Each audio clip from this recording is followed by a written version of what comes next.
Hi, everyone, and very welcome to this live stream that we are doing in memory of UPS flight 2976 and the horrible accident that happened in Louisville, Kentucky it's last day now. So today is the 5th, and this accident happened on the 4th. Together with me today, I have Ben from Airline Pilot Performance. Ben, great to have you here. Yeah, thanks, Peter. Good evening, everybody. So this is a dark day. We've lost 3 colleagues, and there's very few words that can explain how that feels for people that are working in the industry. And I just want people to remember that when we start this live stream, because what we are going to try to do with this, right? The reason that we're doing this live stream and the reason that we've done similar live streams when other tragedies have happened is because we know that there's a lot of people out there who are afraid. They see those horrible images that are being cabled out on social media, and they have questions about how something like this can happen and what we pilots do in these kind of circumstances. And there will also inevitably be a lot of misinformation that's going to be flooding the zone. So we try to do these live streams to talk about things that we can talk about. We do not speculate on the cause, because it is going to take a long while before we know what actually caused this horrible accident. So if you're here to hear us speculate about the cause, that's not what we're going to do. Instead, we are going to be talking about what we do know, the official information that is out there. And then we're going to be talking about things like how we calculate our takeoff performance, how we deal with engine failures after takeoff. And I'm also really happy to announce that together with us today, we have Captain Shem Malmqvist, which is a senior line training captain on the MD-11 and an accident investigator and also a professor. And he will be joining us later on in the stream, talking specifically about handling characteristics of the MD-11, which was the aircraft that was involved in this accident. So, and he's also going to be talking about what, accident investigators will look at, how they will go through when an accident like this happens. So he's going to come on in a while, but before we get there, I just want to give you a little bit about what we know so far. So the aircraft that you can see on the picture is a representation of the accident aircraft.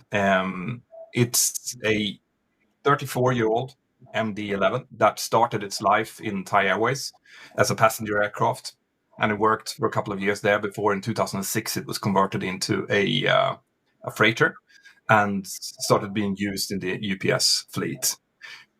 We have been looking into the history of this aircraft, and it doesn't seem like it had any previous incidents or accidents.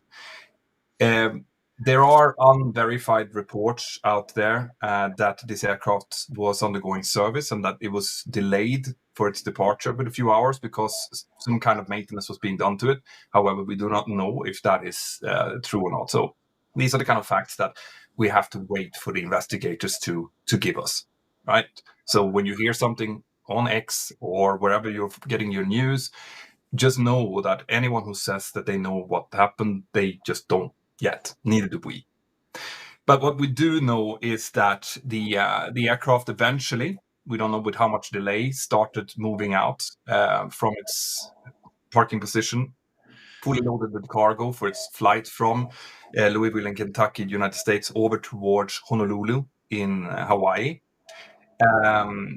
Sources are saying that it was loaded with about 220,000 pounds of fuel. That's about 100 tons. And just to get a little bit of perspective into that, 100 tons of fuel, that's more than the weight of a fully loaded 737, right? Just in fuel.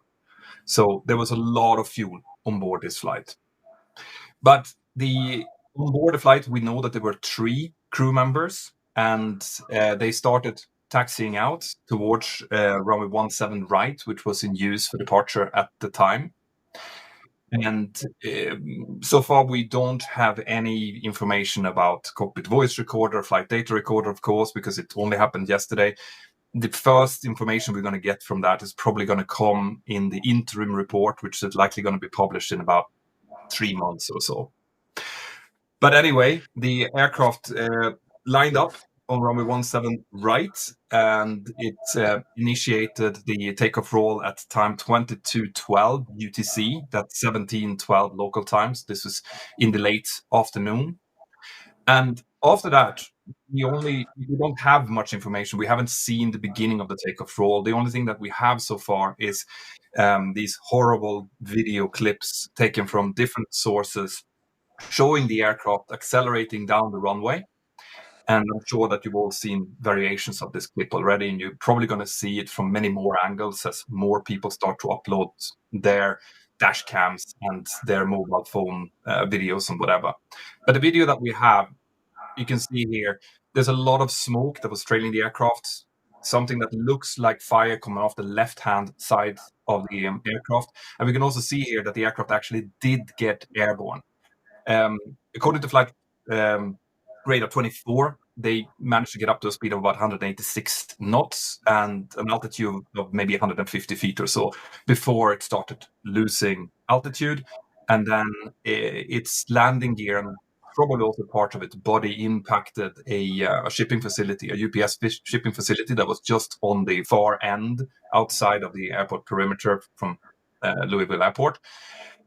And after it impacted that, it kind of started shifting over and cartwheeled into some more buildings and then out on over a parking lot and burst into this enormous fireball that we can see, which makes perfect sense. It's 220,000 pounds of fuel on board. But this is kind of what we know. We know so far that there's been 9 people killed, so that's 3 people on board the aircraft and 6 people on the ground, and there's 11 injuries so far. But those figures are probably going to rise as we get more and more information. So when something like this happens, there's always going to be rolling information, and things are very, very fluent right now. So, with having said that, this is what we know so far, right? We don't. There are also, I should mention, that there are some pictures that I've seen on various forums that shows parts of one engine, including the engine cowling and what looks like the core of the engine of the MD-11. And we have been able to kind of geolocate this using Google Earth to somewhere around the poppies on the far end of runway 179. So if that's the case, these pieces are laying at the end of the runway. And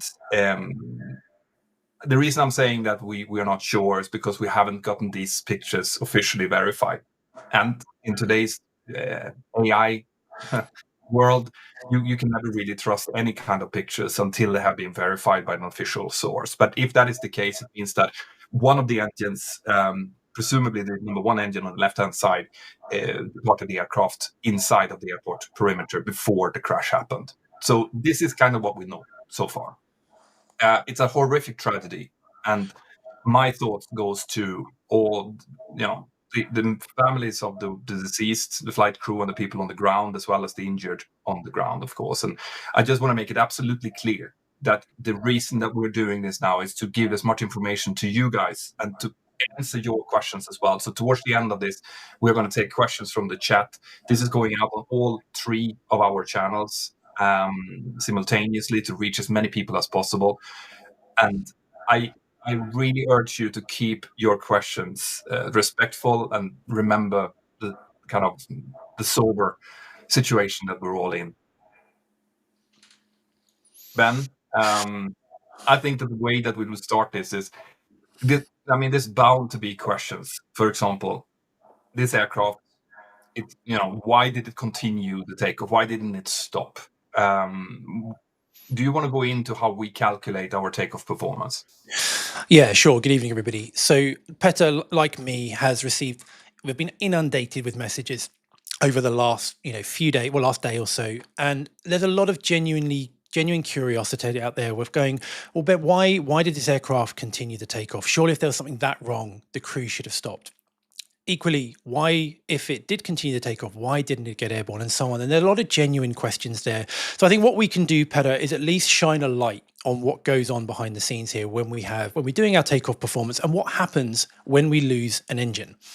Yeah. Now, One thing to kind of point out here right from the beginning that may not be clear to everybody is that we treat every single takeoff as unique.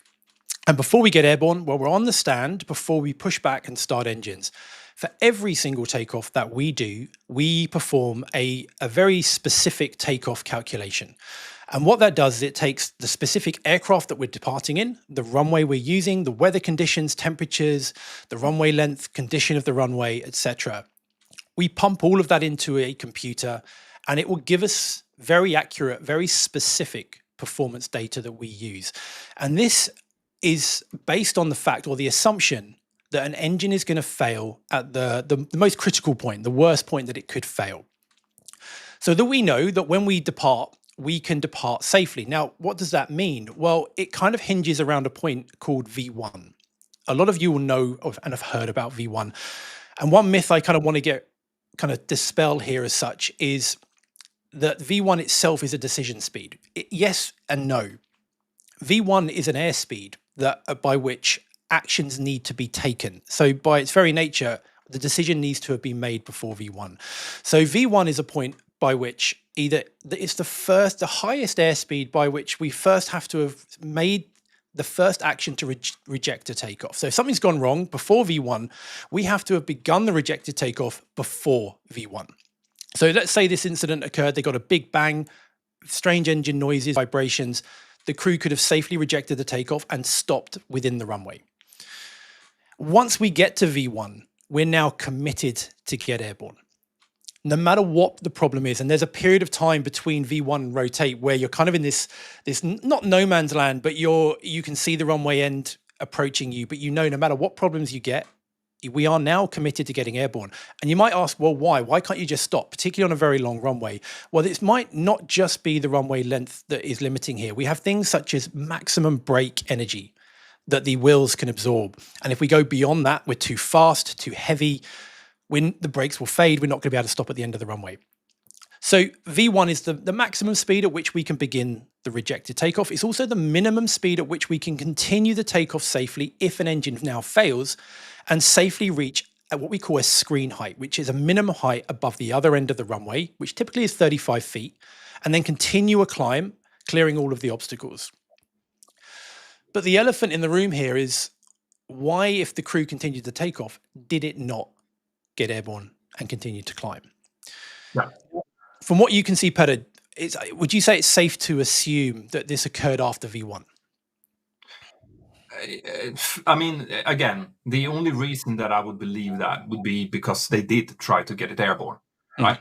If any kind of severe engine malfunction happens before V1, we do automatically reject. And the reason that we can do that is because we know that we have enough runway and potential clearway to get the aircraft safely stopped, right?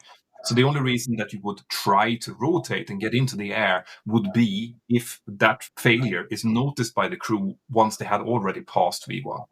Yeah. So that is it. But like you said, the question then becomes, if they've done these calculations, which they've had to do, well, then they have enough trust theoretically to continue the takeoff with one engine failure, even if that engine falls off, even if it departs the aircraft.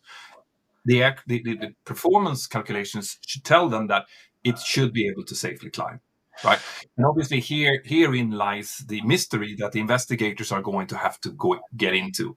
Now, I have already seen, and I mentioned that in my short that I put out, a lot of people are making connections to the American Airlines Flight 191 disaster that happened, which I've covered on the Mentour channel, by the way.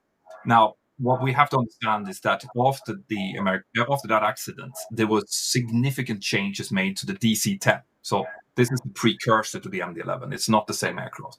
There were a lot of changes made to the hydraulic system, for example, the slat system, to avoid a similar thing happen. And we have to also remember that in the American Airlines Flight 191, the aircraft actually did get airborne. Like it got airborne, got up to a quite high altitude, but then because it lost hydraulic pressure, the slats retracted, it lost lift on the left-hand side, and it turned over and fell down. So that's a very different thing from what we're seeing here. Here we're seeing an aircraft that is rotated, and we can actually see, I don't know if we have the video here, we can see that the attitude that they maintained after rotation is actually quite high. This is from a parking lot nearby. You can see that the attitude of the nose is very high. The aircraft just will not climb. It just continues down. So this is something else, and we just gonna have to wait to see what the technical investigators comes up with to explain why this happened. Yeah, did you want to add? Just as a point to note is that the initial reports, or from what we're hearing, it sounds as though the engine did separate. It may not be true, but from what we're seeing, it did separate, which is why we're seeing the fire over the wing. But a point to note there is if the engine did separate, there's potentially less drag, because rather than having an engine that's just hanging under the wing now, catching all of the air, creating drag, the engine is gone. So the fact that the engine is gone, although being more dramatic to look at, and yes, there's a fire, which is a separate topic, aerodynamically, it should have less drag. Fire will play a role in creating that drag, but that's something to bear in mind as well. So if we kind of take this a bit further now, and we talk about how we handle the jet once it gets airborne, because the MD-11 is a bit unique. It'd be great to talk to Shem about this in a moment, because it has 3 engines, whereas Petra and I, coming from a background of flying Boeings with 2 engines, but there's obviously there's a large thrust asymmetry, which means obviously one engine's producing thrust, the other isn't. That has a yawing tendency, and we have to counter that. And we do that primarily with the rudder. So as the crew, from their perspective, they're not going to see that fire that we see. They would have seen and felt bangs, vibrations, strange engine instrument indications. After V1, they would have correctly made the decision to keep going. To prevent the aircraft yawing off, they would have applied opposite rudder.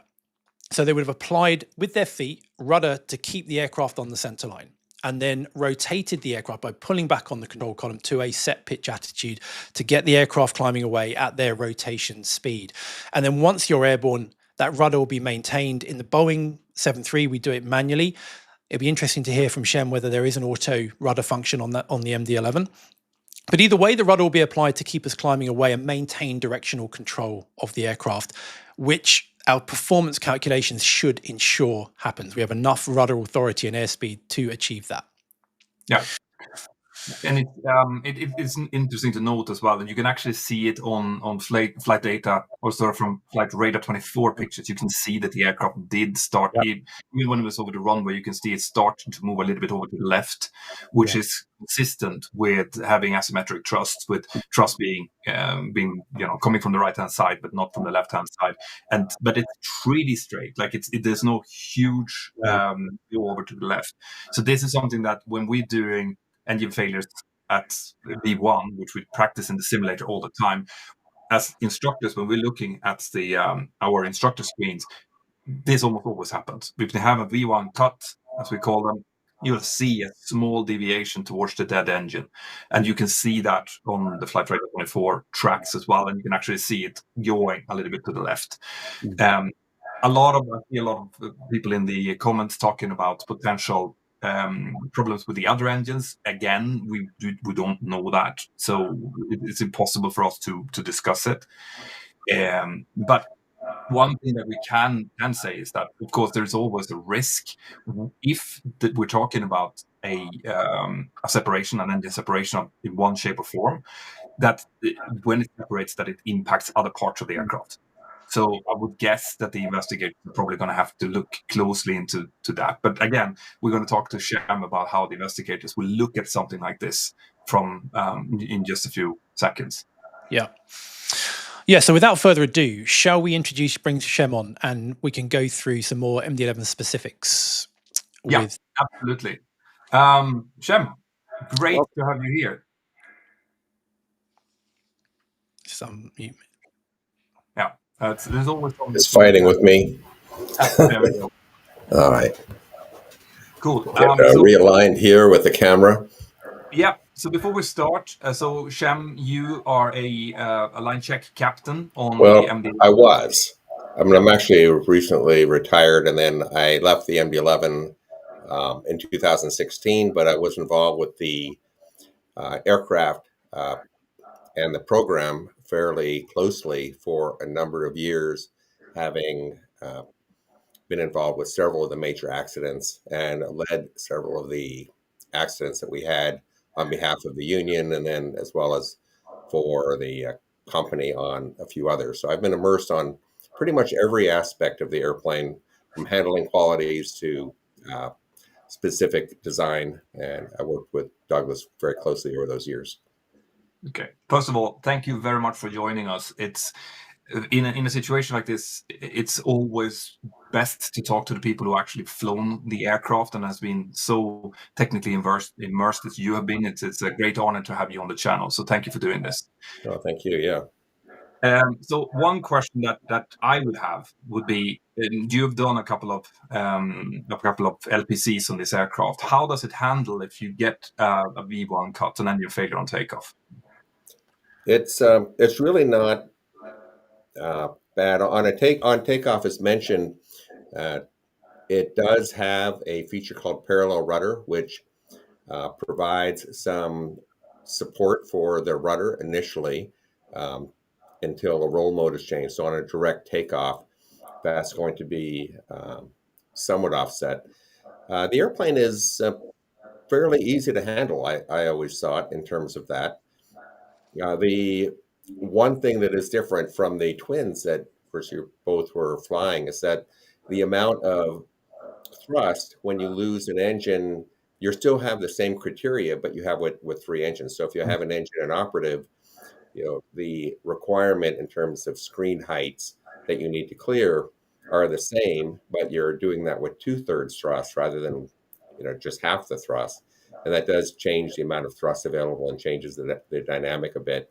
But even without the parallel rudder, it's not difficult to maintain control as long as you're over your VMCA, just like any other aircraft. Yeah. And because obviously looking at the MD-11, the rudder is obviously relatively small compared to the tail, having that large engine on the rear of the aircraft. Did that have any? I mean, you've said that it handles fairly benign. Obviously, that had no impact on the handling of the aircraft. Yeah, I've never noticed any effect. Although it's fairly small, it has a lot of authority. Okay. So just in general, I have never noticed any particular issues in terms of trying to maintain directional control during takeoff, as long as, of course, you had your airspeed, in the V2 region. If you start getting slow, just like any airplane, it starts creating problems. Yeah. Yeah, so obviously we don't know any airspeed data so far. The flight radar 24 is mentioning 186 knots of ground speed, and we don't know what the winds are. But what was a typical rotation speed on this thing when it's fully loaded? In this case, it's going to be pretty heavy. So you're looking at something over. I'm just trying to go by memory. It's been a while. I remember the approach speed and that max landing weight is 167 knots. Okay. So you're looking at pretty high speeds, and I don't have a number on top of my head because I've been flew the 777 most recently, which has a different set of numbers, of course. But it's high. It's on the higher end of approaching 200 knots, but does not exceed 204 because that is your tire limitation speed. So it's up there around a 180-ish for sure, depending on what's going on. And obviously, we've spoken about the possibility of an engine being separated from the aircraft itself. In the 737, we have a checklist for an engine separation. It wouldn't have helped this crew either way because they never got to a point where they could have actioned that checklist. But does the MD-11 have a similar checklist? There is only a fire and severe damage checklist on any of the QRH or quick reference handbooks that I have seen. And it would assume that would be part of those procedures. But the only memory item for that anyway is just throttle to idle. We don't do anything else anyway. So it's not going to accomplish a whole lot at that point. Yeah. Yeah, it's maybe worth mentioning then, like the memory items that we have on the 737 when we get an engine failure or any fire, severe damage, a separation, which is what our checklist is called. And it's similar. I mean, what was the memory item you said, Shem, that you had on the MD-11? I'm sorry, I couldn't quite hear that. Yeah, so the only memory item that you had on the MD-11 in case of an engine failure or any severe damage. Yeah, just throttle idle. Just to try.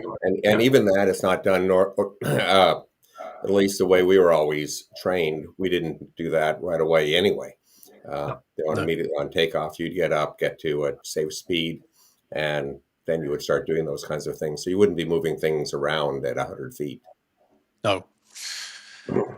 No, and that's worth mentioning here as well, that we like in the 737 as well, we don't do anything until we are safely established above 400 feet and with the aircraft fully under control. That's kind of the way that we do it. So in this case, these guys, they never reached that high, so they would have been in the initial part of the rotation stage basically as this happened. Ben, I'm just going to mention that if you could mute your mic when you're not talking, because we're getting some feedback and people are complaining in the chat. There we go. So another question then, which is maybe more interesting here. If we're not going into discussing what caused this, we only know what's happened.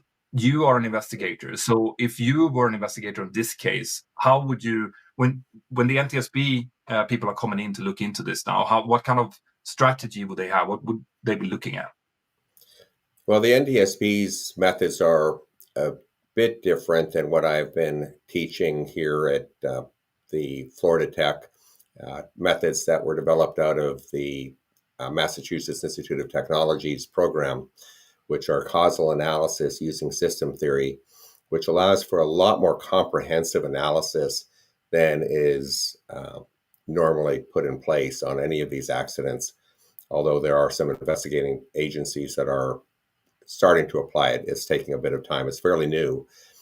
But when we first get there, the first thing, of course, is identifying all the components of the aircraft. We're going to be collecting any type of video that we can get. A lot of that is just to collaborate what we can get out of the flight data recorders. But in addition, sometimes you can see things on a video that you just can't get out of the data mapping. For example, actual control positions that might indicate something. And although most of those are mapped, not all of them are. And sometimes they can detect something that it just didn't pick up. And so they are very interesting to compare. And of course, the voice recorder, all of that is going to be normal. They will go up there and confirm exactly where things happen, so you can correlate how the aircraft performed with or in relation to what performance data we have, and you can sort out what is going on at each stage. The next very important part is we start looking at the physical components, and one of the big items for any accident is checking to see if there were any failures, which of course we've seen that there definitely were some here. Exactly what they were haven't been identified yet. And any unsafe interactions. In other words, could that physical component have interacted with other components or other parts of the system in ways that created problems?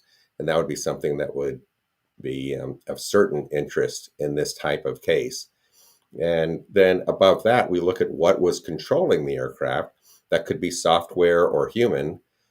And we analyze what controls that were available, and then how those controls could have been moved in a way that would have created something unsafe to happen in consideration with the other interactions. And from there, we also do the same exact thing, looking at things like maintenance, the aircraft design itself, the manufacturer, the company culture, all of those things that could play into it. So we look at the entire socio-technical system. The initial field work will probably take about a week to collect everything. It's very, very long hours. I tend to get out there. And of course, with the airport, you're looking at areas that are on the airport. While you're doing that, you really have the runway not usable during that period of time. So they're going to be under some pressure to collect what they can as quickly as possible. And the same thing with the other areas of forensic collecting forensic evidence of the actual accident itself. And during that period, just like you see on a crime scene, the whole area has to be cordoned off, and preventing access to people, and also making sure no components get stolen, which has unfortunately been a problem on quite a few accidents. something goes missing, and that might be a vital component that is going to tell the tale.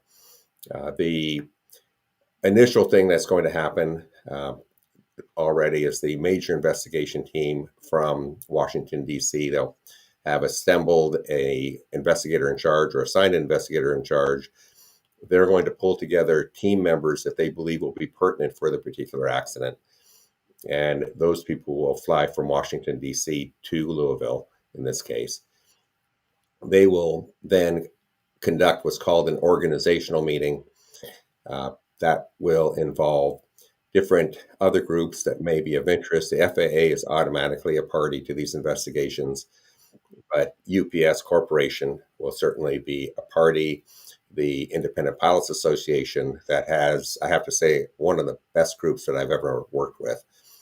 They will be involved with the investigation from the Pilots Association side and looking at particularly crew actions, the operational behavior, things of that nature. From the company, I'm sure they'll have the maintenance. They will have their union that represents the maintenance workers. I'm sure will be involved, or most likely will be involved. You would have somebody from Boeing, since Boeing bought McDonnell Douglas, so they are over those investigations. So Boeing will most certainly be part of this as well. And those are probably the major ones. You might have somebody from the airport, people of that nature, depending on what they have, or air traffic control. But if those weren't really considered factors, they might not be involved. The same with meteorology on this type of thing. So they'll assign that initial organizational group, and then they'll get to work, collecting evidence. And the operational group will right away get a stack of papers showing the history of the crew and all of their training, and they'll be looking into those aspects right away. But also, as quickly as possible, they'll be getting the cockpit voice recorder, and they'll be sending that to back to Washington, D.C., where they'll have a group, the CVR group, and they will analyze that and determine everything that was said. And then the work comes in and correlating that with what's called the performance group that looks at the aircraft performance itself. They're the ones that look at the flight data recorder, and they also will do actual aerodynamic analysis to figure out not just aerodynamic analysis. Actually, they can even look at how components were moved and what direction they should move based on the energy, the witness marks on the ground. So you can figure out at what speed something was moving at, what other effects it could have had. So we'll be looking at every single part of it. And I know most of that happens fairly quickly. The NTSB is, really does some amazing work, and they really work very hard. And, from then on, it becomes a laboratory, and they start getting together and having meetings with these different subgroups, and hopefully have an interim report, as you mentioned earlier, in just in the next few months. Yeah. I think it's really important for people to understand that. For example, I see now, that's why I'm looking at the sides here, that there's a lot of messages coming in, and everyone has their own little theory about maybe one engine failed, another engine failed, something got ingested, things like that. But from an investigator point of view, you basically just start with, did the aircraft do what it was supposed to do performance-wise? And you can like you said, correlate that with it should have taken off at this point.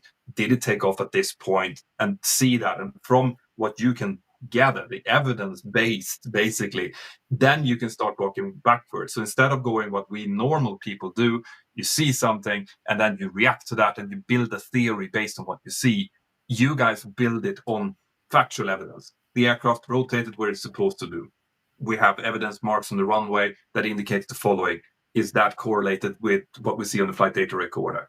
And this is why I am so fascinated with the accident investigations, because using that procedure, you can get down to these enormously detailed, correct answers of why something like this happened, which is absolutely fundamental for us as an industry to actually learn from it and get better and find better technical solutions. So you guys do a fantastic job, and I'm super impressed with it. It's absolutely critical. And the other part, of course, is not falling in love with your own theory. I was just talking to students today, for example, about having an incorrect airspeed and correlating that with the rate of descent that you have on final approach if you're on a glide slope. Something that's completely independent that can collaborate what or corroborate what you are seeing, and that the data is really matching up. So you don't assume that anything is correct on initial look. We always try to find as many other data points as we can that have to match up. And if something doesn't match up, you really have to take a hard look. It's very easy, even on a professional investigation team, to start out with assumptions and then try to find data to support that assumption. And at some point, generally, it comes out that, hey, this is not matching this other little piece of evidence. This piece of metal is not bent the way it needs to be to support that. We need to go back in and recalculate what might have happened here.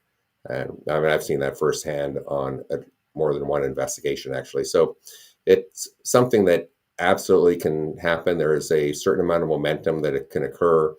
And the NTSB is, of course, very good at preventing that momentum from coming into place to prevent other findings that are really critical. Ben, did you have a question? Yeah, I do. It may need Shem to mute, otherwise we get the big echo. But my question is, obviously it's a cargo aircraft. There's a good chance there's going to be dangerous goods on that aircraft. And dangerous goods, when they're burnt and so on, can be obviously extremely hazardous. What impact would that have, and how would the investigation be affected should there be dangerous goods on board?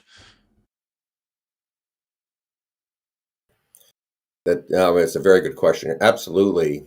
We will often have dangerous goods on board the aircraft, on cargo aircraft, and they can create all sorts of hazards. The first thing, of course, they can create problems for the crash and fire and rescue crews that get out there. And so they really need to have that information when they're going out there to know what they're getting into. Depending on what you have, that can lead to a lot of secondary risks for them. And they're really the first responders out there. When we get out there, we just have to be really careful on what we're touching. Crash scenes are really a dangerous, they're just dangerous. There's no other good way to put it. The materials are really, really toxic. You're looking at potential fumes, or even touching something that seems innocuous, like a piece of a flight control that has fiberglass, and all of a sudden you've got these little tiny slivers of fiberglass in your fingers that are like cactus needles. But there's also really poisonous stuff, things that people don't really think about. When you did another really great set of videos on the fumes that can come in off of the engine oil. And so you have all of that sort of thing going on. And especially early on, when it's still smoldering, this stuff is vaporized. But even if it's not, just in powder form, if it gets kicked up and gets on you, it can create a problem. So, what we generally would be doing is wearing hazardous material suits when we're going through the wreckage. And those themselves are awful to wear for very long. They're hot, they're miserable, but there's no other way to deal with that. And of course, very sadly here, we lost several people on the ground as well as in the aircraft. And so then you have biohazard risks as well. And all of these are part of the investigation for those people that are looking through the wreckage themselves, which isn't everybody, of course. The people that are doing like the voice recorder will just be back in the laboratory working on that. But the people that are looking at the structural components and systems and collecting that evidence for the performance are out there walking through it. And there is absolutely some risk for that you just have to be really careful about. Yeah, I think initially they cornered off like 5 miles around the crash zone, but later media reports have indicated that there wasn't any specific dangerous goods involved in this flight, which is of course a good thing. Now, one thing that I actually saw in the chat here, which interests me, is obviously we're in the middle of a government shutdown in the United States. So, are the NTSB people actually getting paid as they do this job? Do we know that? I know they're not. I can say that. I know they're See not, I but they're mean still on duty. I mean, but yeah, absolutely, that is something that is going on. And of course, getting people into location, all the various groups are going to have, team members that may be spread out, like the Independent Pilots Association may have their, people that they want to lead the investigator or be an investigation or be part of it, be on a trip. And, they mm, have to get back and have to fly back. And so they could get stuck in some of these, delays at some of these airports due to, some of the air traffic issues that we have seen in the news. So all of that plays into it. yeah, And of course, the FAA people are also in the same boat, because the FAA will be sending their team members.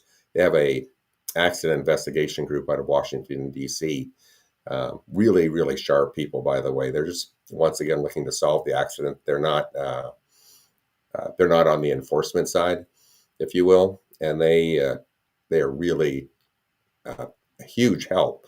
But all of those people coming out will be, unfortunately, right now, not getting paid. yeah. No, I just wanted to say that because I think people out there need to understand the enormous workload that these people are under, and at the moment they're doing that without getting paid. They're probably they are going to get back pay, but at the moment they're not getting paychecks, but they're still doing this job for the well-being of everyone around, really. So I mean, Absolutely. this is a truly heroic effort that we're seeing played out right now. What else? I mean, we're not going, like we said, we're not going to speculate. And I saw in the chat here as well that people said, well, it could be a good idea to work from a theory as well. Is it a good idea to work from a theory if you have one? I would say that it's best to try to not have a theory, and collect the evidence initially. Now, we can't help as humans to speculate, and the what we call the go team, the people that are actually in the field. I mean, you're working, as I said, very long hours. And my experience is generally, 18-hour days and 6 hours of sleep, trying to get things as collected as quickly as possible. And that in itself creates all sorts of the same issues that anybody else has with lack of sleep and fatigue. And, you know, your mind starts trying to make shortcuts. So this is one of the reasons it's really important to not try to get stuck or, really married to a theory early on, especially with the people out there as part of the Go team. The But what happens is people spend all day, and then eventually they all get together. All the different groups are, even though they're separate and they might have their separate meetings, a lot of interaction between all of the members of all the different uh, parties that are part of these investigations. And people will talk about, what do you think about this? What do you think about that? That is normal. I mean, that's literally, I mean, I think if you didn't do that as humans, we would probably go crazy. It's already traumatic enough to be walking through wreckage, especially hard, and having done it, walking through wreckage where, you lost people that you knew. And it's takes an emotional toll. And when you add in that lack of sleep, your emotions just come right out on bubbling out. Really, really hard to contain that. And and so the conversations that people are having are, somewhat cathartic. It's almost the only way that you can get by. So yes, they are going to be talking about different things that they find fairly early on, but until we have that, the data recorder readouts, it gets uh, we try not to get too far into it, and really try to limit that to the extent possible. Um, Obviously, if you're working an accident that does not have that kind of equipment, that changes that dynamic quite a bit. But even so, we really just try to stick to the data and let it lead us in the direction that we need to go. Yeah, and like you said, it's completely human to speculate on a personal level, and like I would be lying to say that I didn't do that together with my team when things happen as well. But I think it's really important to get out to people, especially now in the age that we live in, when someone can create an AI video of something so easily, and kind of to underpin their own theory and show things that we work with facts, and accident investigators works with facts. And if there's no facts underpinning the theory that you might have, well, then that theory is not valid. It's as easy as that. Yeah, absolutely. And so this is going to be a really it'll take a while, and the investigators will get back, and then they have to decompress before they can do a whole lot more. But people are going to be really anxious to see if there's any factors that could be involved that we need to take a look at right away to prevent another accident. And so that's really the first priority is, any kind of more obvious things. Can we solve something right now? And, without waiting, that needs to get out there to, Boeing, and gets out there to the other operators of the aircraft type, or just in general to the pilot community, because this might not have involved anything specific to the airplane per se. Could be something that could potentially happen to any airplane. We see that quite a bit. And these are really important aspects that need to be looked at, and we need to find a way to try to prevent another accident as quickly as possible. And that's really the whole goal. Yeah, but we saw that. We saw that with the recent Iberia incident, where there was an Airbus A321XLR that took off and hit a bird, hit the radome, hit the engine, filled the cabin with smoke. And the interim report came out a couple of months after, and they immediately went in and said, listen, the crew, we don't know exactly what happened here yet, but we know that the crew used their portable breathing equipment and it didn't work as designed. So immediately look at this. And it's a great example of what you just said, that the investigators will try to make aviation safer as quickly as possible. It will eventually come through the final report, obviously, but even the interim report will try to do something to make things safer. Ben, did you want to add something? Yeah, again, Shem may have to mute there just to stop any kind of background noise. No, I mean, I think we've pretty much covered everything there. I mean, the only thing, talking about smoke in the flight deck, I don't know, obviously, the schematics of the MD-11, but obviously left engine in the 7.3 indicates potential fumes in the flight deck for us, based on the air conditioning schematic. Are there any peculiarities with the MD-11 that if there's a problem with the left engine that could affect the flight crew from an air conditioning perspective or incapacitation perspective? I'm just trying to think that I'd have to go back and look at it to give a probably accurate answer. It seems to me that the system, the MD-11 has automatic controllers, and when something goes wrong, it automatically reroutes things as necessary in terms of the pneumatic system in order to solve that kind of thing. And so, the complete loss on the one side is it's still going to be trying to suck fumes in. I think that the system auto controller would reroute things, and so that wouldn't be the case. But I'd have to again go back and look at it again. I can't say for sure. For as long as I've done this channel, there's been questions about why are there not cameras installed? Why don't we have cameras installed that shows what's going on in our cargo base? Why doesn't it show the landing gear, the engines? I have actually asked that question to EASA a number of years ago now, because it was part of findings in several investigations where they said it would have been helpful if we actually had some type of visual device that could record things. What's your view on that? Do you have any thoughts on it? Well, I think my opinion might not be popular with some of the pilots, but I'll relate an anecdotal experience which shaped my view of this.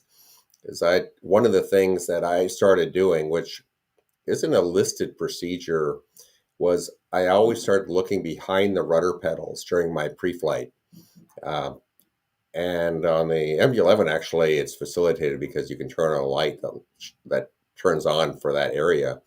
But on other types, like the 777, it's just black back there. You need to get a flashlight to take a look. And one day I was doing this, and I found a large one of these, several liter bottles of, I don't know whether it was Pepsi or something, that was lodged behind the rudder pedals completely full. And I don't know how long it had been there. It was slightly bent, but it was stuck back there. And I could just imagine a scenario where the pilot was trying to take off. They went and pushed on the pedal, and it would not respond. The airplane goes off the side, maybe falls up in some way, and during that time, the bottle gets dislodged and it's gone. Now, when you come out and investigate it, one of the things we do is a control continuity check, and everything is working. And so the pilot's saying, well, I tried to push it and it didn't happen, but we have no evidence to support that at all. And guess what? That's going to end up being pilot error. So I don't know that I wouldn't say that we should have eye tracking or put anything on the pilot's faces. But if there's a way, and there is now with current technology, to just show the surfaces themselves, so we know maybe that pilot did try to turn on that engine anti-ice. They pushed the button and it just didn't take, which happens. This is what buttons do, or whatever the control was. And so now we know that, the pilot actually did the right thing. We have a design problem that's going on. And this would be an example of the kind of thing that we could capture, that there is no sensing that will capture that kind of information. So I would advocate for something like that. It, we already have their voice and, any kind of sounds. So this is really just of the panels and the switches and the controls themselves. So you can see how they were actually moved. And I'm not sure what the objection would be of that, but I know that pilots are very hesitant. It was a big fight just to get voice recorders in the airplane. So, that's an ongoing fight. But that would be something I think would make a tangible difference on some of these. I can just out of the top of my head, I did a video a few months ago about I think it was an EasyJet flight that lost their both electrical sources. So they basically got completely black. And the captain went in and said, I followed the procedure. I tried to reset the system according to the QRH. I pressed it, 1 time, 2 times. It didn't take. And like you said, a video recording of that would have shown that. They could never, like the final report could never conclusively say whether or not it worked, if it was a button failure, if he actually did it, if he misremembered it. So you're absolutely right, and I agree. The ones that are against specifically cameras in the cockpit are unions. They tend to be for different reasons, which I covered in another video. A lot of videos, but external video cameras. Like me personally, I would like to have cameras in the cargo hold. You have an engine fire, it's a cargo fire indication. You wouldn't know that if it's faulty or not, because it makes a huge difference to the way that you decision make, basically. But the same thing, landing gears. Is it down or not? It would be handy to see. Yeah, or of the flight controls. Being able to get a better view, of looking at a wing on a cargo aircraft. Of course, you have no way to do that at all. On a passenger airplane, you can send somebody back to look at it. But even so, if we can have some, cameras of these different types of components, and of course you do see that, riding on a lot of the airlines, if you're in business class, or whatever class, I guess, you can pull up a camera, looking forward over the aircraft or things like that. I know I've seen that on the A350s or the A380s, which do provide a pretty nice view of the overall configuration of the aircraft, and that could be very useful. So this could definitely be done, and cameras are small enough and light enough that you could really create something extremely helpful in this regard. Yeah. It's just a matter of, I think, customers requesting it or demanding it. Yeah, and I think in Qantas 32, the Airbus A380 that got an uncontained engine failure, then the pilots actually went back and looked at the seat rests of one of the passengers to get an overview of the aircraft. So they actually utilized that, but they didn't have access to it in the cockpit. Anyway, There was a good question here as well that I wanted to bring up. So someone asked, what's the difference between an engine, like handling-wise, between an engine separation and an engine fire? And it is actually quite interesting, because with an engine fire only, like if there's an engine fire, there can be a fire in many different places inside of an engine. But when we simulate that, you have the option to either have it with or without thrust, because essentially you could have an engine fire and still have engine thrust going, which means that now you have an issue Mm-hmm. again, but you're not getting the asymmetric thrust that you would get with a failure. And that makes it easier to take off, but harder once you actually start doing your memory items and shutting it down, because now all of a sudden you introduce that yaw, you introduce that asymmetric thrust. So an engine fire is a bit tricky because there's really no way of telling how it will affect the engine thrust or when it will affect the engine thrust. We only know that it's not good with the fire and you need to get it out. On the other hand, Ben, what happens if you get an engine separation on the 737? Yeah, so sure. If you get an engine separation in the 7.3, I mean, obviously you're going to get the asymmetry very, very rapidly, unlike just a fire on its own.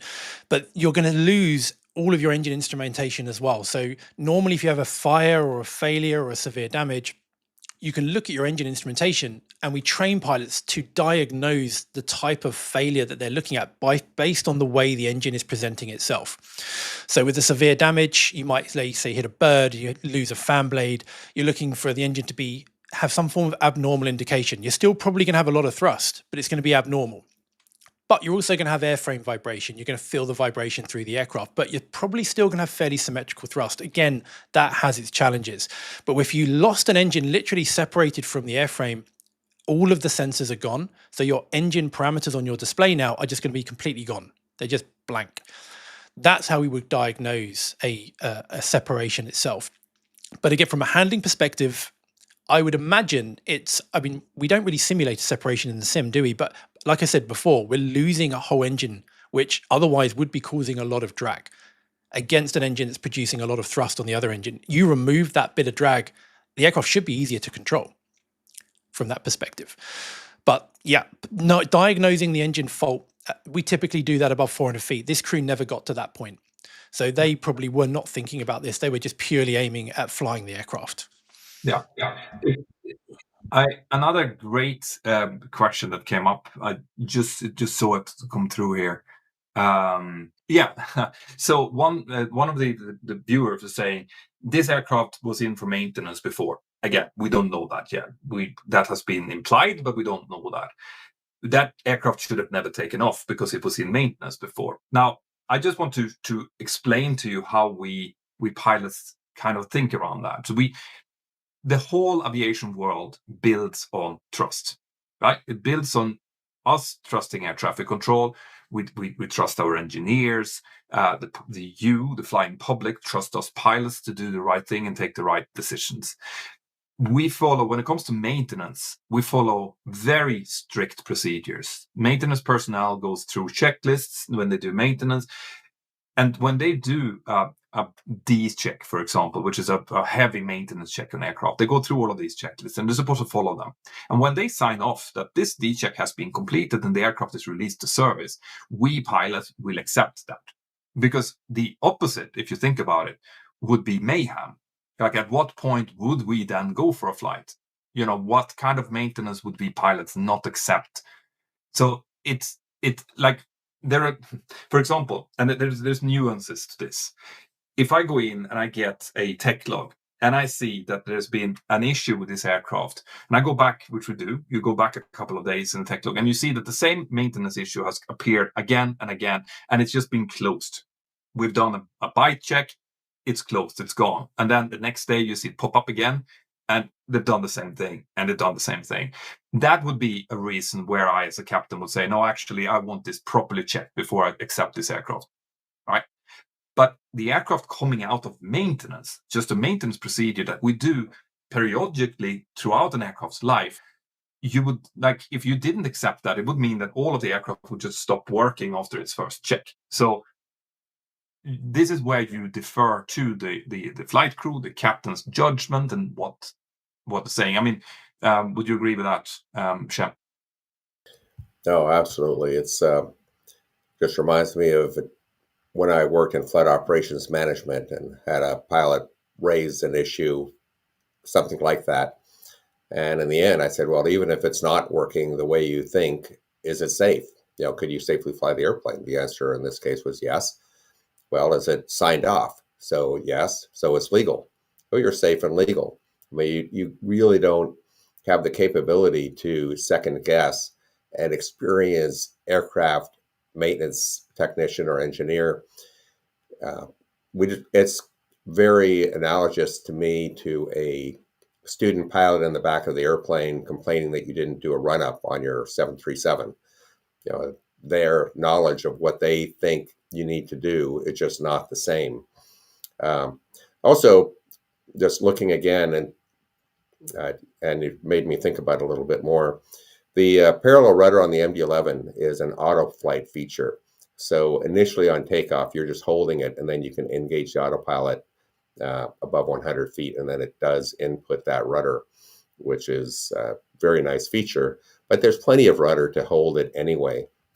But the other thing is there uh, is an issue of feedback of what the airplane is doing. And you mentioned that, you know, if you have the engine still running, for example, the fire situation, that you don't have feedback on what engine is actually shut down. And this is a really critical thing, is that we need to have feedback to know what to correct. We are trying to control something, and then you have feedback on what it's doing, and you need to analyze it. And I'm reminded of some of the newer airplanes, for example, the 787 that has no yaw at all. If it has an engine failure, it's just going to track straight because the system automatically absorbs it. So then you are really limited to your instruments and your indications to detect what exactly happened. Obviously, quite a bit different than this particular case, but just a data point when you're talking about the different ways that we train things. And the other part about training that I think is uh, I don't know that would come up in any of this accident itself, but in general, the way that we are training in the simulator very often does not match how things occur in the real world. We do a lot of shortcuts. We do things in ways that will make things a little bit easier. And the real world is sometimes not so kind. So you can end up in an unexpected situation that is just outside anything that was even contemplated in training, just because they figured it was a low probability event, or they didn't have time or the bandwidth. In some cases, it even could be that they felt that was too difficult for some of the pilots and they'd have too high of a failure rate. And all of these are real concerns in terms of training. So to me, training has to be looked at really, really hard, because are we training people to manage very unusual circumstances, or is everything kind of a scripted event where things are very predictable? Yeah. And As an examiner there, I obviously I've seen both sides of this.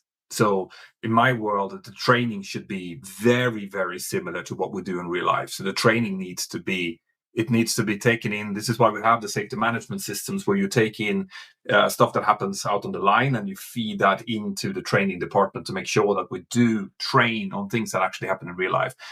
Checking is a little bit harder because it has to be the same for everyone involved, and it has to be fair in a way. So checking is a different type of animal. But what we can say without speculating is that it's very high likelihood that these poor pilots that flew on this particular aircraft had never trained what they were facing, because combination of whatever happened here, if the engine was inside of the parameter, it dropped off, right? So engine separation with potential other kinds of things happening to it. We don't know what that engine impacted when it fell off and stuff like that. It would have been an array of different problems that they would have faced immediately within seconds. And we cannot possibly create training scenarios for every conceivable combination. This is where we have to be resilient. The pilots have to be trained to handle problems in general, and then apply that knowledge onto any type of situation that they face. And sometimes it's just too much, as we saw. yeah, I'm reminded of uh, years ago in the early 1980s. One of my mentors was a retired American Airlines captain, had retired in the early 1970s off the Boeing 707, who was still an instructor for American and ended up being an instructor for many, many years. And after the American 199 or 191 accident out of Chicago, he remarked that he had gotten into the simulator and he said you could fly it, but you could not do so following the procedures that were outlined, which was continuing the climb until a safe altitude and then working the problem. He said you had to immediately lower the nose, reduce the other engine's thrust a bit to maintain control, and just fly it straight and level. And in that circumstance, he said, yeah, it was possible to do, but it's completely outside of anything that any pilots were trained and were trained after that either. Nobody ever went back and said, try this. But, something that I've long advocated, if something isn't working, you need to try something else. Of course, in this particular case, they didn't have time to do anything. But, in that American 191 case is very interesting that it is possible sometimes to fly some of these scenarios, but not necessarily while following the company procedures. And we leave it up to the pilot to make that determination. And if you make the wrong decision, of course, you're still blamed. So you're blamed for it whether you do or don't. And that's an ongoing challenge that we have. Yeah. So I think what we'll do now, I think we've gotten to kind of the point of how much we can reach here. I want to take a few more questions from the audience. So send in your questions, please, and we will pick a few that sounds interesting and that we can answer. But I also want to make a final point here, which is super, super important. And that is, I've seen a lot of mentions about maintenance issues, a lot of mentions about someone making a mistake. Do not make the mistake of assuming anything or assigning any type of blame before the official investigation is done. Right? You can be absolutely sure that there are a lot of people are involved in this incident now that is being interviewed by the investigation team to see what went wrong. But in aviation, we are not looking for scapegoats. In aviation, we are looking to find the problem that caused whatever mistake that was made. Right. So we're not looking to find someone whose fault it was that this aircraft crashed. No, we're looking to find a procedure or something that was lacking within a system that we can do something about on a global scale to make sure that it doesn't happen again. Scapegoating is not what we do in aviation because it just does not help. The only thing that it does is it drives people on the ground. People start lying. They're not forthcoming with what they actually did because they think they are going to be punished for it. And that's not the point. No one wants an aircraft to crash, ever. With the odd exception of some terrorists, maybe.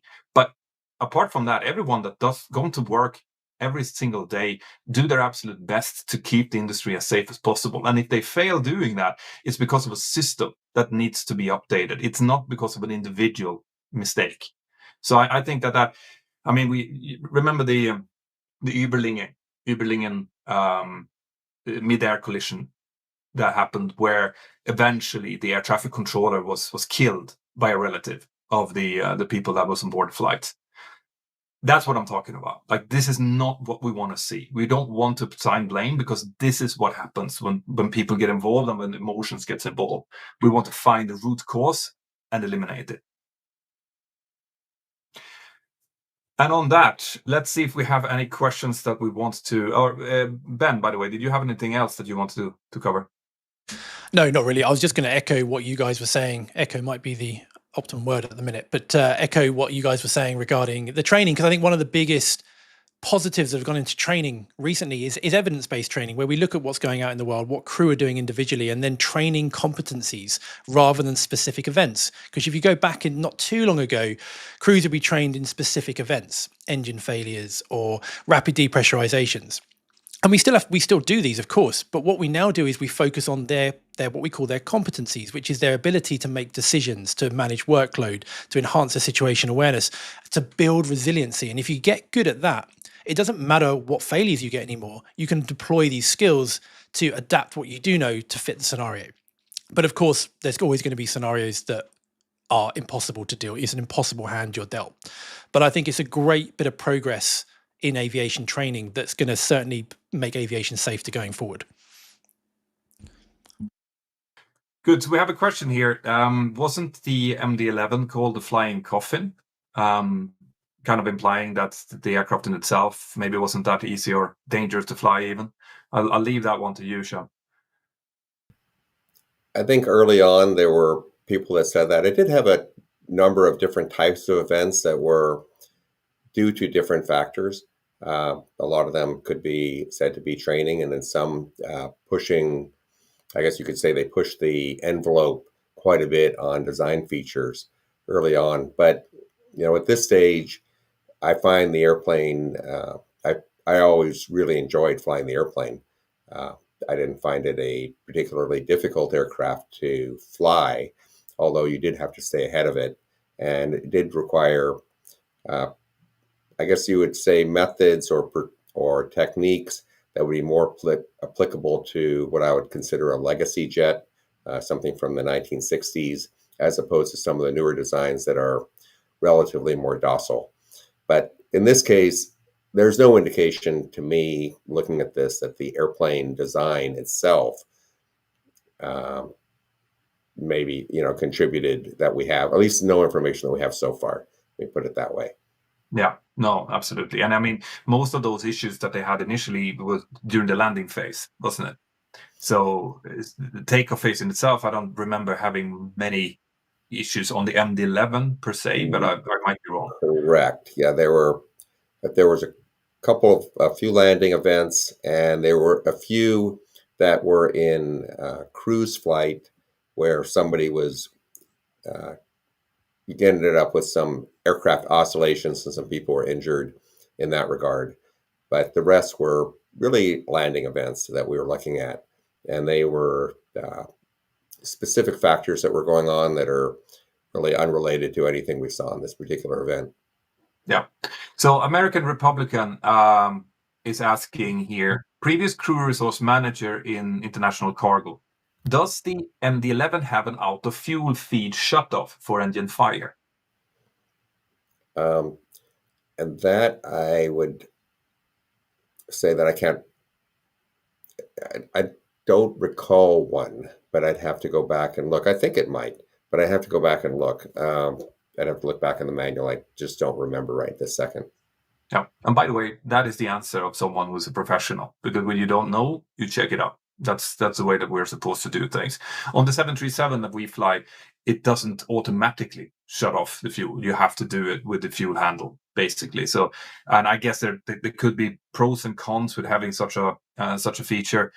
If, for example, you have a spurious warning or something going wrong in a sensor, you don't really want to lose an engine immediately.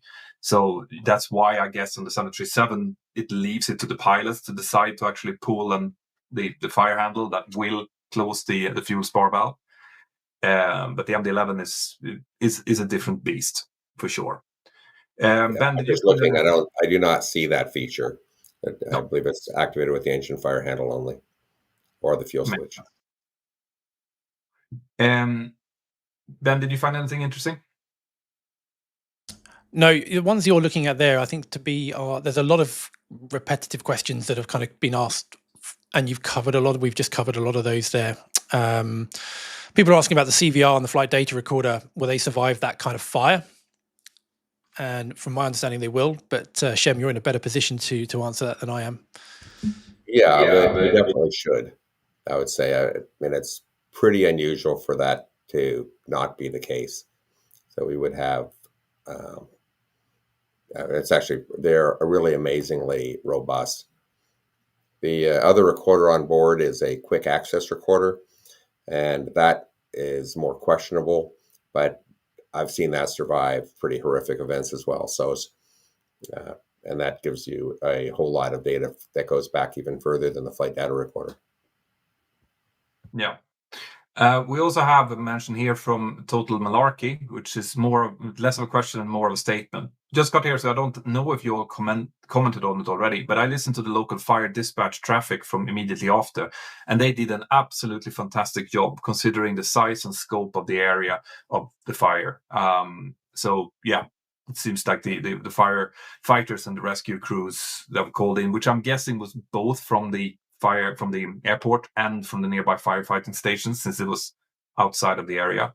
But having been an airport firefighter myself, this is a terrible scenario. The only bright side, if there's any, is that it wasn't full of hundreds of people. But it would have been pretty clear very early on that there would be no survivors in this. So it's more about securing the area and protecting people around. Let's see if there's anything else that pops up. Did you see any other kind of common threads, Ben, and questions? No, not really. I think we've covered a lot of the common questions that have been asked, and I think Shem has done a great job in kind of answering a lot of them without even having the questions being asked. So I think we've covered the majority here now. Yeah. So we have to do something about that echo. So to finish this off, we have not a question, but something from GS2K as well. It says, "Thank you for the great guest and interview. Would love to see a return just to talk about their job, even outside of this context, perhaps for captain speaking." And I would love to get you on our podcast, Shem, and discuss these kind of things. So if you guys are watching this on Captain Speaking, then you know where you are. But if you're watching this on Mentor Pilot or Mentor now, we do a weekly podcast now, which are out on all platforms. It's called Captain Speaking, and you can find it on YouTube or wherever you find them. So go check that out if you're interested in these kind of collaborations, because this is kind of what we want to do deep dives into these type of subjects, because we feel that it's important. And I think that's a good as any way of ending this. Again, our condolences and thoughts to the families of the victims of this horrific crash. Of course, we will continue to provide updates on all of my channels whenever we get some valid information. But I want to reiterate that we will be forwarding actual information that comes from official sources, and those are really the only ones that you can listen to in situations like this. There will be a lot of people thinking out there and saying what they think happened, but the official sources are really the only thing that you can rely on. Any closing thoughts, Ben, Shem? I think that that really covers it. We really just need to see what the official reports say, and and then go from there. We may find that there's other things that we can add to those after the fact, and that can be something that we always will be taking a look at in terms of investigations. And I guess you could call it almost a peer review that we tend to do with each other's investigations and see if we can find anything else. And that will be, of course, once we have all the information in. Once the interim report is out, we'll have a lot better idea of what happened here, though. And so that will be the next point, I think, that we'll be able to get something. Absolutely. Well, thanks a lot, Shem, for joining us on the live stream. Ben, thank you for taking the time as well. And like I said, we will be back whenever we know anything else. So everyone out there, have a nice day, and we'll see you next time.